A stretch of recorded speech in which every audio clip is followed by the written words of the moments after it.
Surviving infidelity. Awakening from a reoccurring nightmare. My wife had an affair 9 years ago. We were able to reconcile and move forward. 6 months ago, as we were laying in bed one morning, he texted her.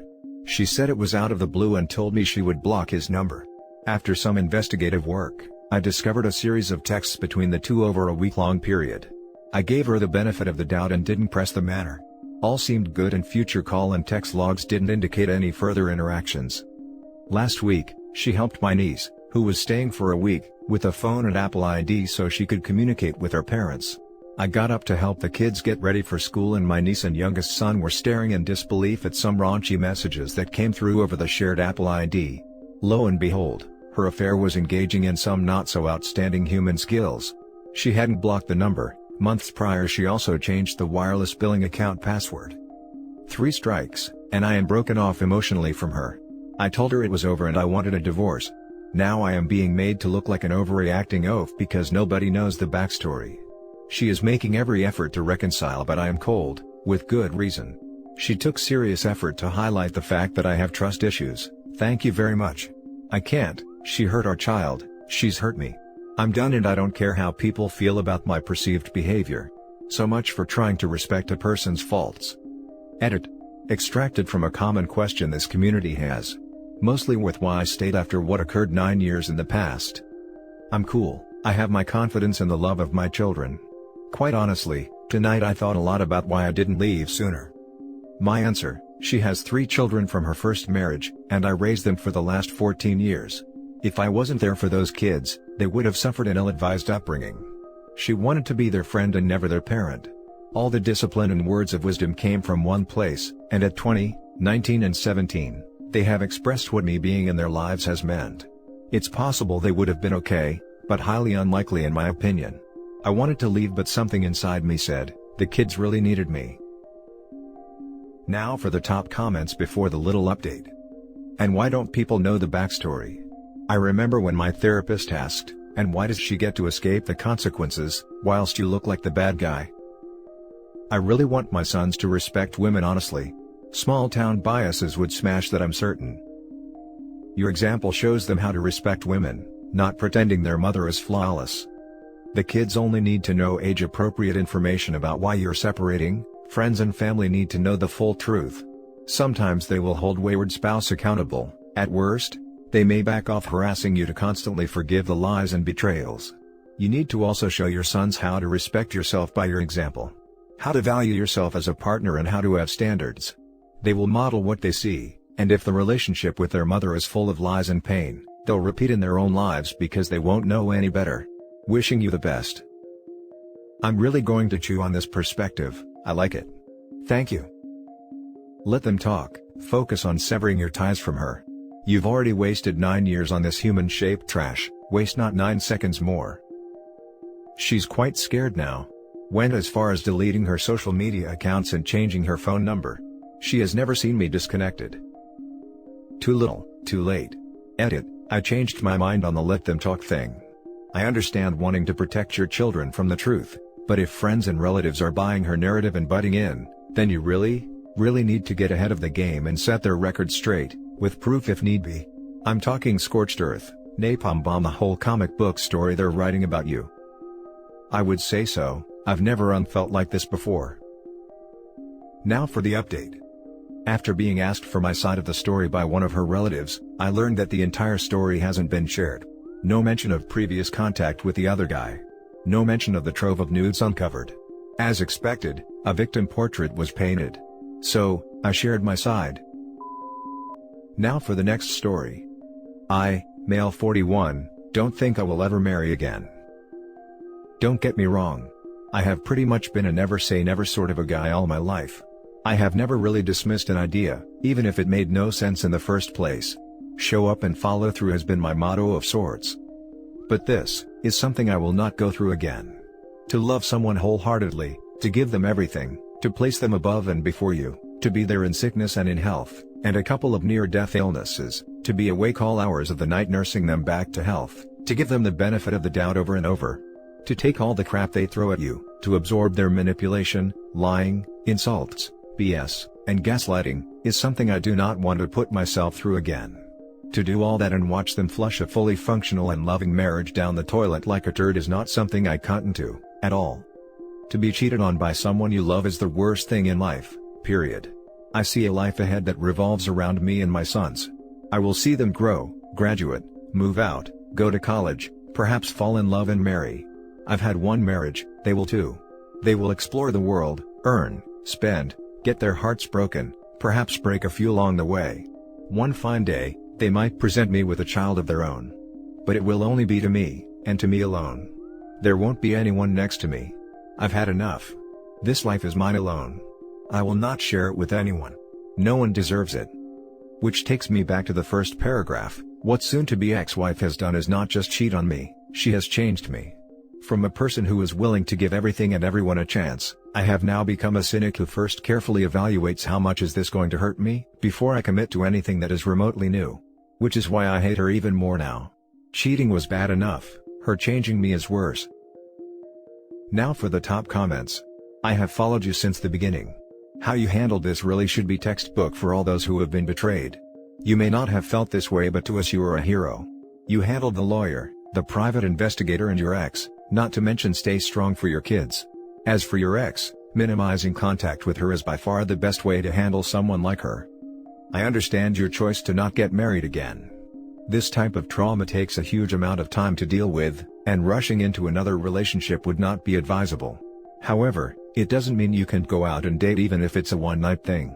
For me, it helped regain my self-worth, but it showed my ex that not only I will move on, but to let her know that what she did to me will not stop me from finding someone far better.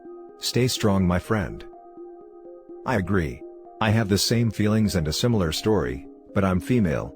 I too struggle with how much the betrayal has changed me and my optimism about the future. There is also a real fear of putting yourself out there, because I can't imagine ever getting close enough to anyone to be hurt again. At the same time, the thought of not having any kind of relationship devastates me, but I'm not sure I'll ever be able to trust or open up completely. I often say the only ideal future partner for me would be someone who got screwed over as much as I did. Someone who has been through it would truly not want to ever make someone else feel this way. I hope you, and anyone else who feels this way, eventually gets to the point where they feel hopeful about the future. I'm trying. Prayers and positive thoughts to you. I totally feel you. I was screwed over by my ex-husband of 10 years, together 14 years with 9-year-old sons. What he did was unforgivable in terms of the affair, but the thing that burns the most is how he has shaped my future. I am changed as a person. I approach every single relationship in my life differently. I will also never marry again, screw that. But it makes me sad that I won't have that long-term companionship, total love and trust thing. I won't be able to watch my babies grow with anyone, marvel at how we made them, be so freaking proud of everything they achieved together. That burns. Precisely. When my kids ask me why other kids have both parents living with them, it just kills me from within. These little angels are my world now, and I would slay dragons for them. But I am helpless when they ask these questions. I'm ahead of you there, 2 marriages with cheating ending them, now 44. For me, the worst part about it is, twice I have gotten up in front of my family and friends and declared my love for someone and committed till death do us part, and they've cheated. I would feel too ashamed to ever do it again. It's like the little boy who cried wolf. Thinking of our wedding day and going through all those memories makes me feel like such a fool. Really, if it weren't for the thought that my kids might want to see the wedding album one day when they are older, I would have burned it to a crisp a month ago. You have been through a ton. Time to focus on yourself now, I guess. I hope you find happiness. Now for the last story. My, male 29, girlfriend, female 29, of 6 years broke up with me 5 weeks ago.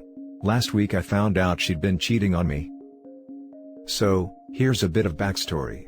We met 6 years ago at work and started going out not long after meeting. We ended up having a kid pretty quickly, happy accident. 2 years away we brought our first home with money I inherited from my dad. All seemed well up to this point. So the breakup itself. A week or so into January, we were just done watching TV and about to go to bed. Before we do, she says we need to talk. No one likes hearing this and I immediately freak out. She says she feels like we're drifting apart and never talk anymore. I was very confused about this as we see each other every day and talk all the time. She brought up a few points, some of which were fair, others not so much. We've been engaged for 4 years and she felt like we were never going to get married. Fair point, but we had both agreed to focus on doing up the house and wanted to wait for our son to be a bit older. She wants more kids but felt like I didn't. Not true at all. I don't know why she thinks I wouldn't like more kids. I've always been open to it. She wants to buy a bigger house one day, but thinks I'm too comfortable in our current home. Who doesn't want a bigger house? But at the minute, our current one suits us fine. I don't help around the house enough. This is a very valid point. I've been so lazy the past year, somewhat due to COVID constantly being on my mind. I'm an essential worker. But obviously I can't blame it all on that. I've not been doing DIY around the house as much. The first 2 years in this house, I used all my holiday time to get stuff done, but she's had complaints about everything I've touched. Instead of wasting time and money on doing it myself, I've been saving money to get it done professionally. Plus, with the house never being empty due to COVID, getting DIY done isn't the easiest. I don't make enough effort with her friends. I don't think that was a fair point. Some of her friends I've only met at parties and stuff, some of them haven't been the nicest to me, but I've always made an effort with her best friend. Anyway, after the talk, she sleeps on the couch and in the morning goes to her mom's. She plans to stay a while and packs a few things. I spend the whole day a mess while trying to look after our son. Around 6 or 7 p.m., I get a text saying she's coming home to see our kid and have a talk with me. Obviously I'm nervous. She gets home, I ask if she wants to talk. She says let's talk after, then little one goes to bed. I just ask if we're okay, she says yes. We put our son to bed and have a talk about everything bugging her. She says we're okay but we needed to have that talk, says she might need to still spend some time with her mom. I agree to do better, we hug it out and make up. Watch TV and go to bed. At this point I hadn't slept in over 24 hours, so I'm feeling pretty good and get a good night's sleep. So over the next few days, things seem mostly normal. She spends time with her mom in the evening sometimes, which is fine. I'm still feeling on edge and anxious every time but want to let her do what she needs to do. So one day I'm at work, just about to finish, then I get a text from her asking if I can make my own way home because she's having dinner with her mom. I say okay, I'll meet you at home later. I can already tell something isn't right. I get halfway home and get a gut feeling that there will be a letter waiting for me when I get home. I was right. There was a letter sitting on the bed. A load of her stuff was gone, including her work stuff. The letter said stuff like, I do love you and care about, but I don't know how I feel about you romantically, maybe I'll regret this one day. Stuff like that. I ring her in panic, ask her to come talk with me, tells me things like I deserve better. Says she's sorry. The usual breakup stuff. She pops over to drop our son off, we talk a little but she leaves. The next couple of days I'm a huge mess. I reach out to family and friends, but there isn't a lot they can do with the way things are at the minute. I ask her to come round and talk with me and she does. I ask for a confirmation that she ending things with me, and she says she thinks it's best to end things for now. This is where I get confused. She ends out relationship but says she doesn't know what she wants and wants time and space to get her head sorted. She says she doesn't want to give me false hope but keeps saying things to suggest we could end up back together. Over the next few weeks, we have a few talks and arguments. All ending in the same sort of we're done, but maybe not forever sort of way. Before I get to the next part, here's some context. I had a phone call from my nan asking if she had met someone else. I said no, there's no way. She's not like that. I've always trusted her, but it put the doubt in my mind. I saw she was up late at night on WhatsApp and was wondering who she would be talking to. Seeing as she said she wanted to be alone right now, I tried not to let it bug me, but couldn't get it out my head. Fast forward to last weekend. I was in a bad place and had to ring 111. I asked her to pick up our son and she did. She got to my place and refused to leave me in the state I was, so she asked her mom to pick up our son. I can understand why she didn't want to leave, but having her there while I was on the phone with 111 was not helping me. I had a moment of weakness and asked to borrow her phone. She let me and I checked her WhatsApp, and there was the confirmation. She'd been cheating on me. I even guessed the guy. I felt so angry and betrayed. I was willing to do anything to fix our family and this whole time she had been lying to me. She refused to call it cheating as they haven't been physical yet. But she admitted to having feelings for him while still with me, which in my eyes is cheating. She starts saying she tried to stop having these feelings for me but couldn't. Said she felt crazy for having feelings for someone she's only talked to through Facebook. I offer her one last chance. I said I'll forget this whole thing and won't tell anyone. All she had to do was say sorry and slow things down.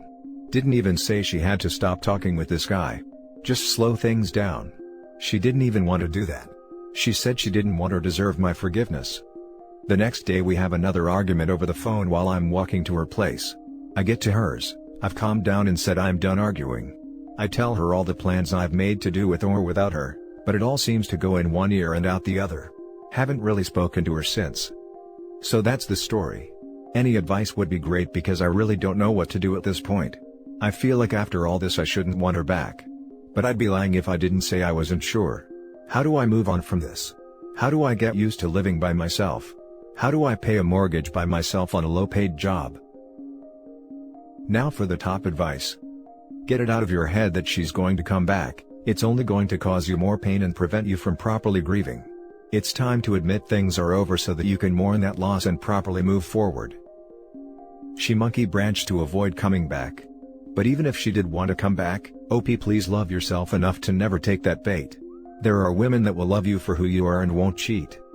There's too little time to waste on horrible partners. 6 years sucks to lose, but it was already spent, sunk cost.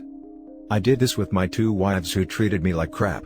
I kept hoping for a better future that would never come. Wasted 12.5 and 13.5 years.